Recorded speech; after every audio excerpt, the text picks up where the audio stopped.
একসময় এক ছোট্ট গ্রামে থাকত রাজু নামে এক ছাত্র। রাজু ছিল খুব সাধারণ পরিবারের ছেলে, কিন্তু তার মধ্যে ছিল এক অদম্য সাহস আর সত্য বলার অভ্যাস।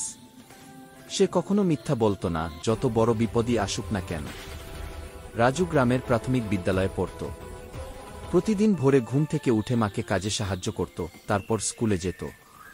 তার শিক্ষক মিস করিম স্যার তাকে খুব ভালোবাসতেন, কারণ রাজু ছিল পরিশ্রমী, বিনয়ী এবং সত্যবাদী।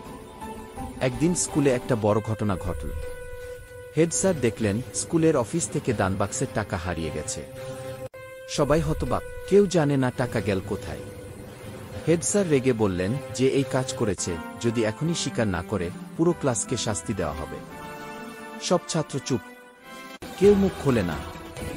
রাজু দেখল তার পাশের বেঞ্চে বসা রাহাত খুব ভয় পাচ্ছে।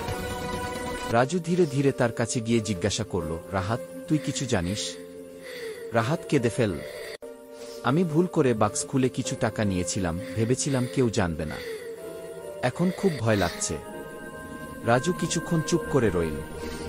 সে জানত বন্ধুর ভুলের কারণে সবাই শাস্তি পাবে না, কিন্তু সে আবার বন্ধুকে ফাঁসাতেও চায় না। তখন সে সাহস করে হেড স্যারের কাছে গেল।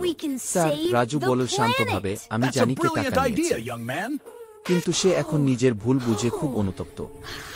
আপনি যদি ক্ষমা করেন, সে নিজেই সব টাকা ফিরিয়ে দেবে। হেড স্যার রাজুর দিকে তাকিয়ে বললেন, তুমি সত্য বলছো? রাজু মাথা নেড়ে বলল, হ্যাঁ স্যার, আমি কখনো মিথ্যা বলি না। রাহাত এগিয়ে এসে সব স্বীকার করল। সে কাঁদতে কাঁদতে বলল, স্যার, আমাকে ক্ষমা করুন, আমি আর কখনো এমন করব না। হেড স্যার কিছুক্ষণ ভেবে বললেন, রাহাত, তুমি ভুল করেছ, কিন্তু রাজুর মতো বন্ধু পেয়ে তুমি ভুল করবে। রাজু তোমার জন্য সাহস দেখিয়েছে আর সত্যের পথে থেকেছে। তোমরা সবাই রাজুর মতো হতে শিখবে। সেদিনের পর থেকে রাজু সবার প্রিয় ছাত্র হয়ে গেল। শিক্ষকরা তাকে দৃষ্টান্ত হিসেবে ধরতেন, আর গ্রামের সবাই বলতেন, সত্যবাদী মানুষ কখনো হয়। রাজু বড় হয়ে শিক্ষক হল, ঠিক তার প্রিয় করিম স্যারের মতো। সে শিশুদের শেখাত, সত্যের পথে হাঁটলে ভয় নেই, সাহস থাকলে অন্যায় হার মানে গি।